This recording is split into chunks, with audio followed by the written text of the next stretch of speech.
Selamat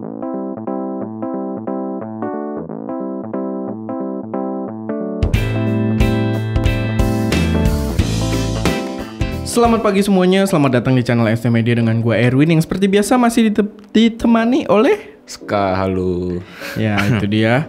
Dan buat yang belum tahu, gue kenalin dulu kalau di channel ST Media itu kita biasa membahas tentang berbagai hal yang berkaitan dengan teknologi dan juga proses produksi konten kreatif. Dan setiap hari Minggu itu ada episode talk aja kayak yang satu ini, dan mostly kita cuma ngobrol-ngobrol aja. Jadi ini semacam video podcast, so visual yang bisa kita tunjukin juga nggak terlalu banyak ya, lebih ke ya kamera ngarah gue dan ngarah Ska. Semoga itu udah cukup. Tapi ya nanti kalau ada visual penjelas mungkin akan gue kasih juga. Ya. Nah, sebelumnya gue kasih lewat dulu pesan dari sponsor. Jadi seperti biasa episode talk aja kali ini disponsori oleh headset DBE. Ya, itu salah satu headsetnya yang dipakai Ska. Namanya apa Ska? Ini DJ200. Ini adalah headset DJ200. Jadi DBE sebenarnya bikin dua tipe headset, yaitu headset untuk gaming dan juga untuk musik. Dan si DJ200 ini adalah tipe yang untuk musik. Bisa kalian lihat ya, modelnya juga tuh kelihatan apa ya, estetiknya tuh cakep banget, nggak terbilang norak kalau misalkan kalian pakai buat produksi ya kan, karena kan kalau pakai headset gaming banyak yang beranggapan agak norak. Nah ini mereka juga keren. Bikin yang estetiknya tuh lebih ke arah profesional. Harganya juga sangat reasonable dengan kualitas yang menurut gua memang sangat oke, bahkan memang kita pakai buat produksi. Itu dia, terima kasih banyak pada headset DBE. Lalu sebelum kita masuk ke topik, gue pengen tahu dulu nih mungkin bagaimana social distancing kalian? Ya kan? Jadi silahkan komentar di bawah bagaimana pengalaman social distancing kalian atau self isolation, dan ya mungkin keluh kesahnya atau bosennya atau mungkin lo dapet ilmu-ilmu baru selama social distancing. Silahkan sharing di kolom komentar karena gue kepo asli, gue pengen tahu, dan mungkin kita share juga yang kita kali Ska ya. Kita selama social distancing apa perbedaannya dengan kehidupan biasa? Gak ada bedanya. Iya, kalau gue nggak ada bedanya. Iya, karena kita memang sebelum social distancing pun ya udah kita di kantor kayak social distancing sebenarnya ya. Memang maksudnya kalau kehidupan di kantor sih nggak ada bedanya. Cuman perbedaannya adalah kita udah nggak pernah syuting di luar, kita udah nggak pernah meeting di luar, udah nggak pernah wisata di luar, ngumpul-ngumpul di luar.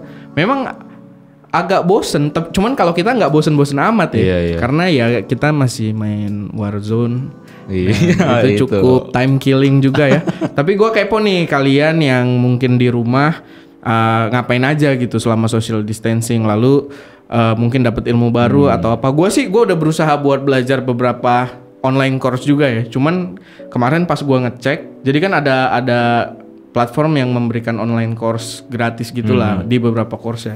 Tapi ya ternyata hal yang udah gua tahu gitu, jadi nggak terlalu ini amat. Kayaknya kalau gua mau yang lebih harus yang berbayar gitu. By the way, kalau kalian masih gabut nggak tahu mau ngapain, kita juga ada lomba ya, lomba foto dan video. Silahkan kalian ikutan, cek aja, ada videonya, mungkin gua kasih card di sini. Hadiahnya juga mantap, totalnya sampai 8 juta rupiah. Dan ya itu dia. Sedikit intermezzo ya. Jadi silakan kalian taruh pengalaman kalian selama social distancing ini. Mau cerita apa, mau kasih nasihat mungkin ke viewers yang lain, silakan aja. Dan kali ini talk ajanya gue pengen membahas tentang salah satu komen yang sebenarnya udah lama banget tapi belum pernah gue bahas. Mungkin pernah gue sentil sedikit, tapi gue berpikir kali ini bakal cukup menarik buat kita bahas lagi, yaitu bagaimana caranya channel ST Media dapat pinjaman barang yang mahal-mahal, yang mewah-mewah untuk review. Karena kenapa gue bilang karenanya kenapa di depan ya? Harusnya ini dulu. Kenapa gue bilang menarik? Penyebabnya adalah karena menurut gue ini pembahasan yang walaupun gue jelasin bagaimana cara dapat pinjaman, tapi ini mungkin bisa dipraktikkan kalau kalian berada di ruang lingkup profesional, entah itu bisnis atau semacamnya. Jadi kayak ya kepake lah gitu ya. Jadi bisa merembet kemana-mana. Makanya gua harap mungkin bisa cukup bermanfaat buat kita bahas. Nah, jadi gini, kayak yang tadi gua bilang, ada yang sempat tanya kan, bagaimana ST bisa dipinjemin barang-barang mahal. Nah mungkin lo adalah konten kreator yang pengen review kamera juga, atau mungkin review laptop atau review gear lainnya, dan pengen minjem dulu gitu barangnya karena lu nggak mampu buat beli nih. Kayak ST dulu juga kayak gitu, nggak mampu buat beli, pengen minjem dulu. Bagaimana caranya biar bisa tembus gitu buat minjem. Nah ini gue akan sedikit sharing. Tapi by the way ini sharing pengalaman pribadi gue ya, bagaimana gue menjalaninya di ST Media. Jadi tidak ada cara konkret menurut gue, cuman ya ini yang gue jalanin, mungkin bisa lu contohin, bisa lu ikutin, atau mungkin kalau ada yang kurang atau salah atau bagaimana ya lu juga boleh koreksi di kolom komentar. Nah yang pertama kalau gue akan lihat dulu dari skala kecilnya. Jadi kalau skala kecilnya itu gini, mungkin kalau kayak kita sekarang, kita kan minjem memang ke brand-brand gitu, ke kantor, ke institusi, bukan institusi sih maksudnya ya, ke pihak-pihak yang lebih besar lah gitu. Tapi ketika kalian baru starting out, menurut gua, lu pasti akan main di skala kecil dulu nih. Pertama adalah minjem sama temen. Nah ini memang itu skala basic. Kecil yang harus lo mulai dari sini, karena lo pun harus memperbaiki cara lo biasanya di sini. Karena waktu itu ada juga yang ngomong sama gue, dia pengen bikin film, tapi dia mau minjem kamera, temennya pelit. Nah akhirnya jadi excuse dia nggak bikin film pendek gitu buat tugas sekolahnya atau buat apa gue lupa. Tapi pertanyaan dalam hati gue tuh ada satu, ini memang temennya pelit, pure pelit, atau dianya yang gak beretika ketika mau minjem. Karena biasanya apalagi sama temen ya, temen lu tuh paling ngerti sama sikap lu gitu menurut gue. Jadi pertama banyak poinnya kenapa mungkin temen lu gak minjemin. Ini bisa jadi buat lo berkaca juga gitu. Pertama mungkin lu gak terlalu kenal deket, tapi lu mau minjem barang mahal. Nah itu kan agak repot ya. Pertama itu lu gak terlalu deket ya, pasti dia kan mau percaya juga susah. Lalu yang kedua mungkin dia suka ngeliat lu itu agak sembarangan kalau megang gear. Karena gue nggak mengelak, banyak di lingkungan sekolah kita juga ya yang kayak kamera naruhnya asal-asalan, terus yang kayak padahal kamera minjem gitu. Maksudnya pasti kan itu jadi pertimbangan si pemiliknya juga kan. Kalau membahayakan kameranya ya ngapain dipinjemin. Lalu yang ketiga ya mungkin cara lu kurang beretiket. Contohnya ada tugas buat bikin video pendek. Gue pinjem kamera lu dong, tugasnya minggu depan nih, gue pinjem kamera lu dong. 3 hari ya atau 4 hari. Ya gue dulu mau ngerjain, kata yang punya, yang ininya yang mau minjem maksa nih, kan gak beretiket gitu ya. Karena itu contoh yang sebenarnya receh tapi memang terjadi terus gitu ya. Kayak itu kamera orang bos, pasti yang make yang punya dulu gitu kan. Atau sebenarnya jalan keluarnya lo bisa tawarin, ayo kita kerjain bareng gitu. Ini kadang orang terlalu kompetitif juga, udah minjem pengennya lebih baik dari si itu. Menurut gue wajar, tapi secara etika kan kayak akhirnya dia nggak bisa ngerjain yang punya, terus lo pengennya lo duluan karena menurut lo penting banget gitu kan. Nah itu bisa jadi cerminan. Maksudnya kalau memang lo seperti itu, gue juga nggak menyalahkan. Mungkin sebelumnya lo nggak tahu kan masalah etika dan lain sebagainya, tapi ya perbaiki kalau misalkan di situ pun kurang gitu. Jadi buat orang-orang yang mungkin suka ngeluh temennya nggak mau minjemin kamera, mungkin ada di beberapa poin yang gue sebutin tadi. Lu kurang deket, atau lu nya sembarangan, atau nggak beretika ketika minta kayak gitu. Nah baru kita masuk ke poin-poin yang mungkin bisa dipraktikkan di skala besar. Tadi kan skala kecil udah lalu perbaiki gitu. Nah kita masuk ke skala besar. Jadi kalau lo mau minjem produk sama brand, menurut gua intinya adalah timbal balik. Intinya nih, jadi lo mau minjem produk, apa yang lo tawarkan ke si brand itu? Contohnya gua pertama minjem kamera itu sama Canon Indonesia, dan itu subscriber ST nggak kayak sekarang ya. Sekarang kita 200.000 gitu. Kalau kita engage mungkin cepet banget ya. Tapi waktu itu kita masih sekitar 17.000. Nah itu gua engage ke Canon. Pasti ketika gue bilang gue mau minjem kamera, pasti gue kasih tahu feedback ke mereka apa timbal baliknya. Mungkin gue akan bilang, oh nanti gue bikinin review dari sudut pandang A, B dan juga C deh. Kata dia, misalkan A foto, terus B video, terus C UI-nya gitu. Nah itu gue angkat nih, gue bagusin gitu. Terus nanti dapat views berapa lah. Gue janjiin juga nggak terlalu gede karena subscriber ST juga nggak begitu gede, dan waktu itu masih pecah. Kita memang pecah sih, maksudnya ada subscriber yang nontonnya gaming, ada subscriber yang nontonnya kamera gitu. Jadi gue nggak janjiin gede, tapi gue janjiin itu. Nah intinya kan timbal balik. Nah mungkin karena waktu itu juga belum banyak channel-channel kamera, ya makanya mereka oke gitu. Jadi intinya adalah lo kasih timbal balik. Tapi tetap lo nggak bisa melupakan beberapa poin juga. Salah satunya adalah ketika pertama lo merich tadi, reach dengan sopan. Itu basic banget tuh ini. Itu menurut gua basic tapi crucial. Oke. Karena gue sempat cerita sama Ska kalau kemarin gue dikontak sama ada orang. Jadi gini, gue kasih sedikit cerita yang mungkin agak melenceng, cuman intinya adalah engagement yang sopan gitu. Nah, orang ini contoh yang buruk sebenarnya. Jadi orang ini ada nomor yang gue nggak tahu nih, gue nggak kenal. Dia miss call gue sekali. Kata gue, ini siapa nih? Gue curiga kan. Gue kan orangnya agak ngeri juga ya, karena nomor gua memang kadang dikontak dengan orang-orang yang gua nggak tahu lah, karena bisa kayak orang nanyain kontak gua gitu di luar circle gua atau gimana. Terus gue simpen nih, ini ngapain miss call gue simpen, namanya miss call. Miss call. Iya, itu 2 hari yang lalu. Ini baru banget ya kejadiannya. Itu 2 hari yang lalu. Nah besoknya kemarin berarti itu waktunya dari syuting ya, bukan dari hari Minggu nih. Ini kan tayangnya hari Minggu. Yang jelas dari syuting ini kemarin dia miss call lagi. Nah gue lihat ketika dia miss call udah ada nomornya gue simpen, namanya miss call kan. Tapi itu aja sebentar banget, dia miss call gue sebentar, geter, gue mau angkat juga udah mati. Kata gue, ngapain nih orang kan.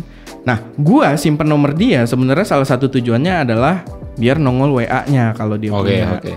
Nongol tuh WA. Tapi pas hari pertama gue lihat, oh ya udah WA-nya nongol ada, tapi nggak gue gubris. Pas dia miss call lagi baru tuh akhirnya gue WA.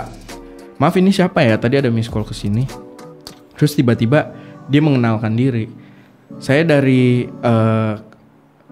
gue sebut nggak ya? Kampus A lah. Gitu. Kampus A gitu. Ya, saya dari kampus A yang by the way itu kampus gue sama Ska gitu kan.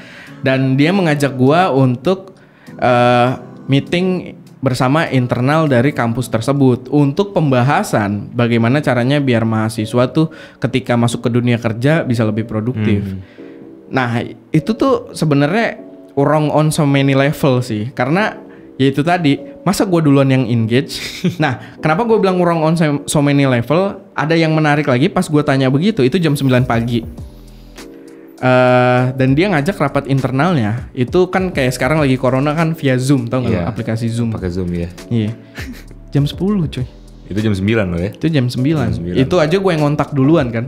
Aneh gitu. Jadi kayak apa sih, akhirnya ya mau gue sibuk mau kagak gue tolak. Gue bilang aja gue udah ada schedule, nggak usah lah ngapain gitu. Kayak apaan banget sih gitu, kayak aneh banget. Mana gue belum lulus sebenarnya dari itu kampus ya kan, itu lebih urung lagi gitu kan, aneh gitu. Cuman maksud gue itu contoh ketika lu mengengage dengan cara yang salah. Karena ya salah, nggak sopan, aneh. Terus banyak juga contoh nggak sopan nih, kayak orang yang nge-DM-in gue, Bang ST ada lowongan nggak? Udah gitu doang. Terus Bang mau magang dong di ST. Itu banyak loh, jangan salah ya. Dan itu menurut gue nggak beretika kayak gitu. Gue nggak bakal gubris. Gue lebih oke sama orang-orang yang memang, kalau tips dari gue nih, lo kontak orang, lo pakai salam dulu, nggak usah assalamualaikum mungkin ya, karena kan beda-beda nih. Mungkin lo bisa pakai selamat pagi, selamat siang, atau ya kalau lo muslim pakai assalamualaikum gitu. Terus lo kenalin diri, abis itu kasih tahu tujuan lo. Nah itu engagement yang menurut gue lebih baik kayak gitu sih, sopan. Itu kepake di mana-mana, entah lu mau minjem barang kayak pembahasan kita sekarang, atau lu mau berbisnis atau mau kerja sama, itu menurut gue wajib. Nah, gua waktu dulu ke Canon itu gua cukup formal, by email. Gua kenalin diri, lalu gua jelasin tentang channelnya sendiri, dan gua langsung kasih tahu juga tujuan gua ngontak tuh apa. Akhirnya ya udah dapat kontak, lanjut di WA, ngobrol sopan gitu. Dia pun enak, karena gini sih, pertama kali lo engage, kalau bahasa lo udah nggak enak, mau lo orang baik sekalipun, namanya prejudgment itu pasti udah. Gitu.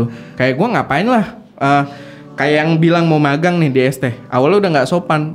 Mau dia mungkin skillnya bagus banget, atau mungkin dia orangnya sebenarnya baik, tapi ketika dia engage gue dengan cara seperti itu, gue akan jelek ya nilainya. Iya, udah judge, udah ngapain gue ini.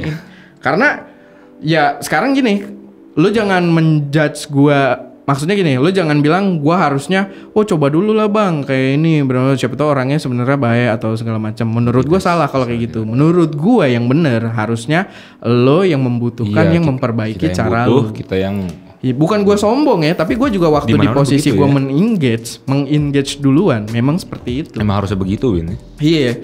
Dan jangan nunggu lu buat di engage, apalagi lu orang baru nih misalkan channel baru kayak gua waktu gua ke Canon 17.000, orang Canon juga belum tentu denger apa itu ST Media. Jadi lu harus ketok pintu, harus kejar bola, lu yang engage, tapi engage-nya sopan. Lu juga jangan tambeng, nanti malah jadi ya itu prejudgment yang buruk gitu ke lu. Nah itu tips yang kedua ya kayaknya. Tips kedua atau ketiga. Ya pokoknya itu tips selanjutnya lah ya kan. Tapi kita masuk lagi ke poin yang selanjutnya nih. Jadi tadi kita udah bahas soal skala kecil ya. Skala kecil. Attitude sama ini.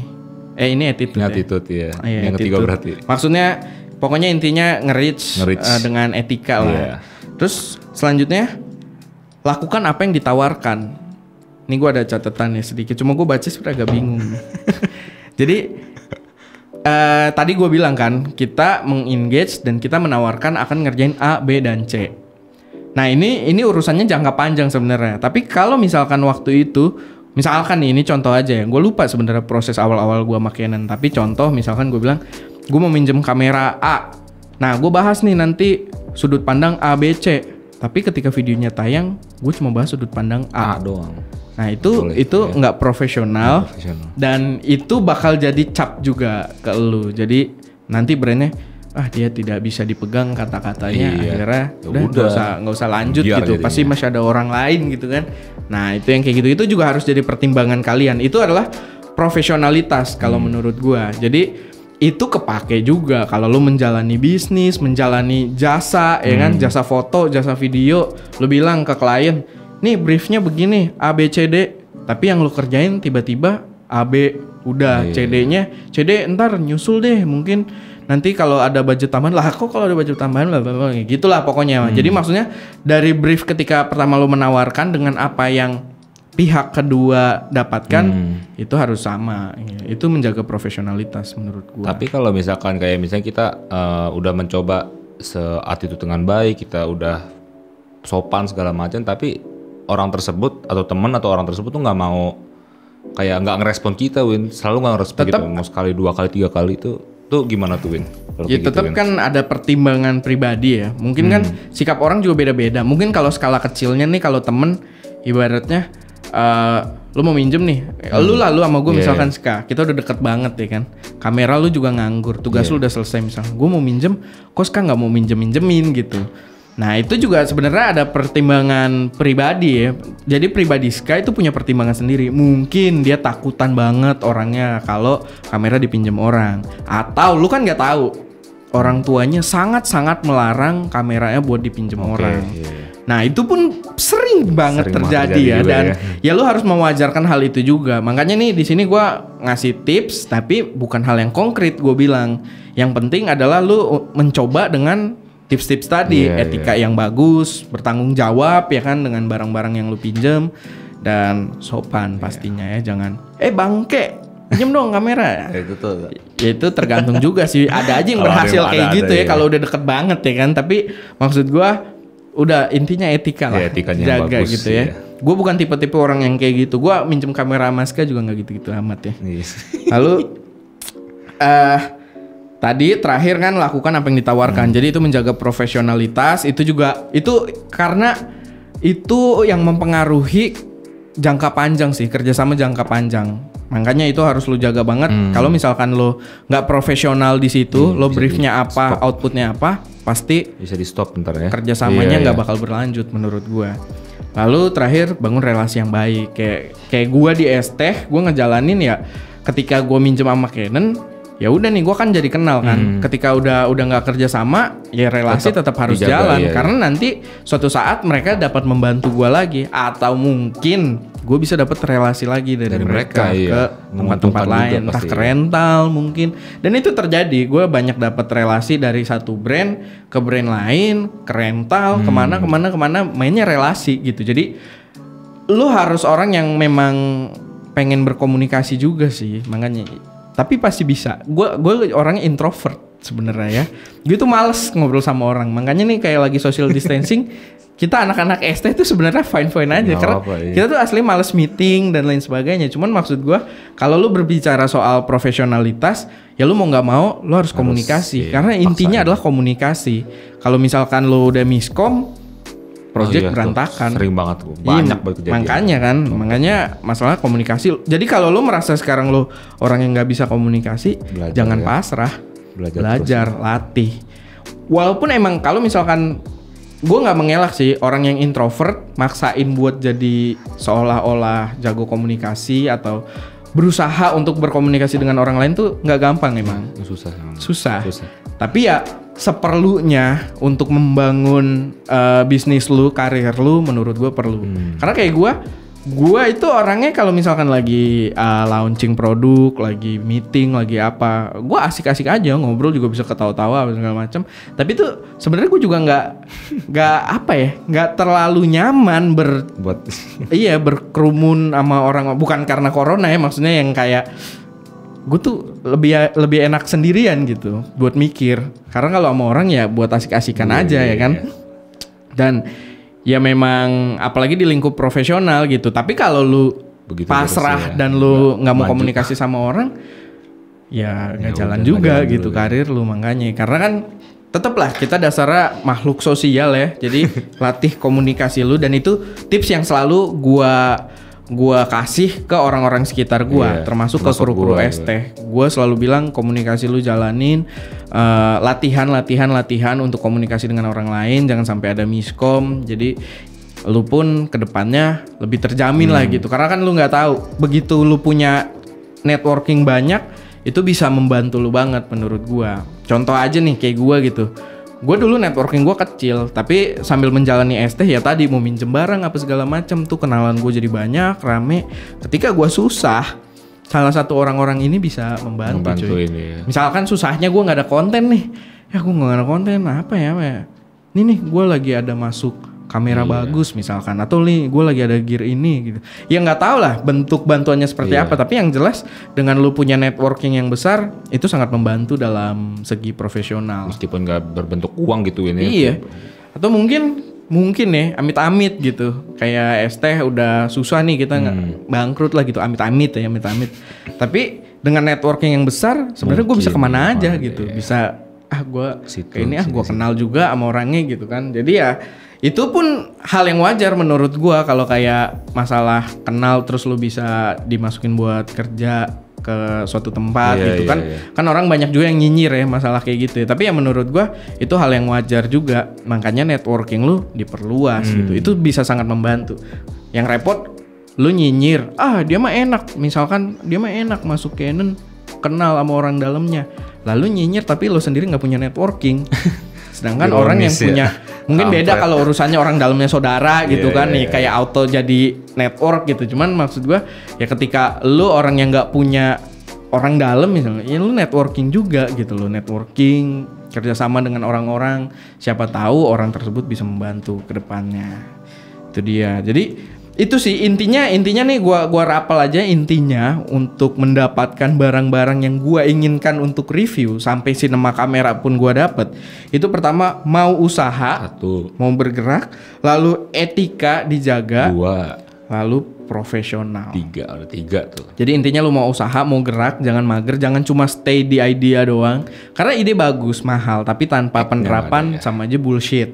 Lalu etika pastinya karena lu bekerja dengan orang lain, lu juga harus menjaga reputasi lu di depan orang tersebut gitu. Jadi lu harus tetap pakai etika dan profesional. Dimana apa yang lu tawarkan itu yang harus mereka dapatkan. Iya. Apa yang lu tawarkan ya lu lakuin gitu. Harus sesuai. Lu bilang A jadinya A, lu bilang B jadinya B, lu bilang AB jadinya AB gitu. Jadi ya itu yang harus lu perhatikan kalau lu pengen mulai minjem barang ya. Atau sebenarnya yang gue bilang di awal bisa kepake juga kalau lu lagi bisnis. Mungkin lo buka jasa foto, jasa video, atau semacamnya, ya itu bakal sangat kepake menurut gue. Jadi ya itu sedikit obrolannya. Tapi sebelum ditutup oleh Ska, gue pengen ingetin juga kita ada lomba. Tadi yang di awal gue sempat bilang juga ya, ada lomba video dan foto temanya produktif di rumah. Jadi kalian harus bikin kontennya itu di rumah aja. Jadi buat mengisi kegabutan kalian juga ya kan, biar ada kerjaan, bisa latihan gitu, dan ada hadiahnya. Hadiahnya juga sangat menarik. Silahkan cek aja videonya. Kalau misalkan mereka bikinnya pakai footage mereka lagi waktu traveling di luar tuh boleh nggak Win? Mereka untuk input karyanya. Misalkan mereka pakai. Sebenarnya sih boleh-boleh aja.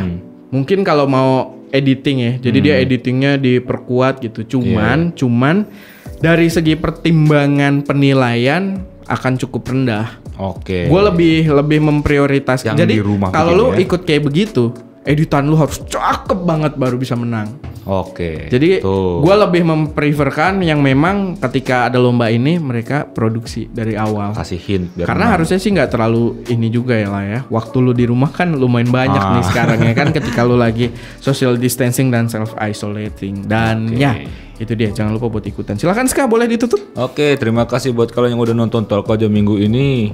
Ya udah itu aja ya. Di belakang kamera ada gua, di sini Ska, di depan kamera ada Erwin, dan have a nice weekend. Sayonara. Jangan lupa berkarya ya. Jangan lupa ikut lombanya juga. Lombanya ikut. Oh iya, social distancing. 8 juta Jangan ya. berkerumun. Jangan berkerumun. Oke, dadah. Cut.